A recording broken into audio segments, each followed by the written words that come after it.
करते हैं। हमने नाम कर्म के नाम देखे थे और इसको हमने 93 के बदले 42 में इसको हमने देख लिया था। उसके जो पहले 14 जो नाम है ना उसको कहेंगे पिंड प्रकृति।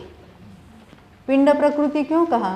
क्योंकि गति नाम कर्म कहने से 4 गतियाँ हमारे ख्याल में आती है। जाति नाम कर्म कहने से 5 अलग अलग जाति के कर्म ने। जाति कौन सी? हिंदू मुस्लिम वो नहीं, एक इंद्रिय जाति, द्विंद्रिय जाति, तीन्द्रिय जाति, चतुरिंद्रिय जाति और पंचेंद्रिय जाति।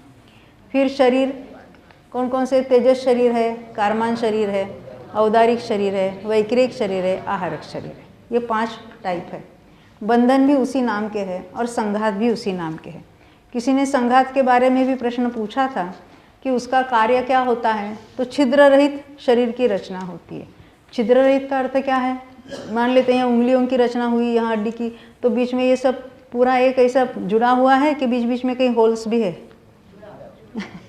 तो ये छिद्र रहित ऐसे पूरा एक स्कंद रूप रचना हो जाती है, उसको कहेंगे वो संघात का कार्य है। अभी संस्थान नाम कर्म का कार्य क्या है कि जीव का कोई ना कोई आकार है। जीव का आकार स्वयं अपने से है। जीव तो असंख्यात प्रदेशी है और हमने देखा था प्रत्येक द्रव्य में उसका आकार होता है कि नहीं होता है? रूपी को आकार होता है कि अरूपी को होता है? क्यों? प्रदेशत्व गुण है तो आकार अवश्य होगा। परंतु यहाँ जीव का अरूपी असंख्यात प्रदेशी आकार होने पर भी, अब यहाँ पर भी कर्म के निमित्त से उसका जो कुछ यथा योग्य आकार पाया जाता है उसको ये संस्थान नाम कर्म कहते हैं।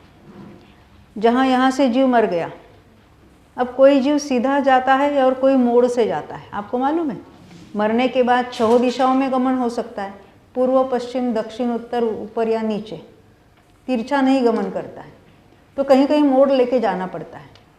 तो जहाँ मोड़ वाली गति है वहाँ नया आकार अभी उसने धारण नहीं किया है। क्यों?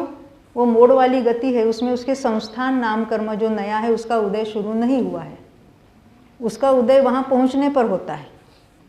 इसलिए वो बीच में क्या होता है, फिर उसका कौन सा आकार होता है? तो पूर्व भव का आकार ही वहाँ कायम रहता है।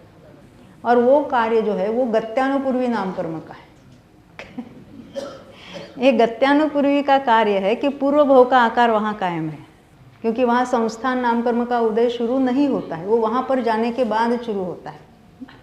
तो ये संस्थान के भी 6 अलग अलग भेद बताए शास्त्र में। जैसे समचतुरस्र संस्थान है, न्यग्रोध परिमंडल है, उसके नाम आप पढ़ लेना। हम इसमें इसलिए विशेष ज़्यादा डीप नहीं जा रहे क्योंकि हम थोड़े आगे के विषयों में अधिक उसका विस्तार से चर्चा करना चाहते हैं। ये अलग अलग जो 6 संस्थान नाम कर्म के उदय, देखो केवली भगवान को कौन से संस्थान नाम कर्म का उदय, देखो हम 6 नाम बताते हैं। समचतुर संस्थान, न्यग्रोध परिमंडल, स्वाति, कुब्जक, वामन और हुंडक, समचतुर। एक मत है ना सबका? नहीं, अरिहंत भगवान की सिद्ध भगवान, अरिहंत भगवान की बात है। केवली भगवान को 6 संस्थानों का उदय है। हम सामान्य केवली की बात कर रहे हैं। तीर्थंकरों को तो समचतुर संस्थान है, क्योंकि वो सम्यक्त्व के साथ आए हैं, तो सम्यक्त्व के साथ जन्म लेने वाले को समचतुर संस्थान ही होता है। परंतु सहनन की बात है। सहनन क्या होता है? हड्डियों की जो मजबूती होती है, कौन से टाइप का हड्डी है, किस टाइप के जॉइंट्स है, और उसका वेस्टर्न यानी जो पेरियोस्टियम कहेंगे उसका कवरिंग है वो किस टाइप का है। वज्र की ही हड्डी, वज्र का ही वेस्टर्न और वज्र की ही वो जॉइंट्स उनके ऐसे जो होते उसको कहेंगे वज्र ऋषभ नाराज सहनन।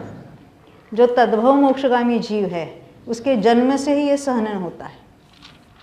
ये सहनन के कारण मोक्ष नहीं होता, परंतु क्षपक श्रेणी योग्य पुरुषार्थ है, उतनी जो आत्मस्थिरता है वो इस ऐसे सहनन वाले को ही होते हैं। पर ऐसे सहन वाले केवल मोक्ष में जाने के लिए नहीं, वो 7वें नरक में जाने वाले को भी ऐसा ही सहनन हो तो ही जा सकता है। और सहनन है इसलिए दोनों ओर जाएंगे ये भी नियम नहीं है, क्योंकि भोग भूमि के पुरुष क्या स्त्रियों को भी अन्यत्र कहीं भी स्त्री को ऊपर के 3 सहनन नहीं होते हैं, परंतु भोग भूमि के स्त्री हो या पुरुष हो वज्र ऋषभ नाराज सहनन ही होता है। फिर भी वहाँ 4थे गुणस्थान के ऊपर पुरुषार्थ नहीं है, और वहाँ कोई भी जीव मनुष्य क्या तिर्यंज क्या नारकी कुछ नहीं होता, मात्र देव में जाता है, मिथ्या दृष्टि हो या सम्य दृष्टि हो। ऐसे कुछ नियम है। यानी सहनन है इसलिए उसके कारण ये बातें होती, ऐसा बिल्कुल नहीं है। ये तो निमित्त का कथन है, यानी कौन से जीवों की कौन से निमित्त की उपस्थिति में कौन सा कार्य हो सकता है, ये यहाँ उसका हमें अंदाजा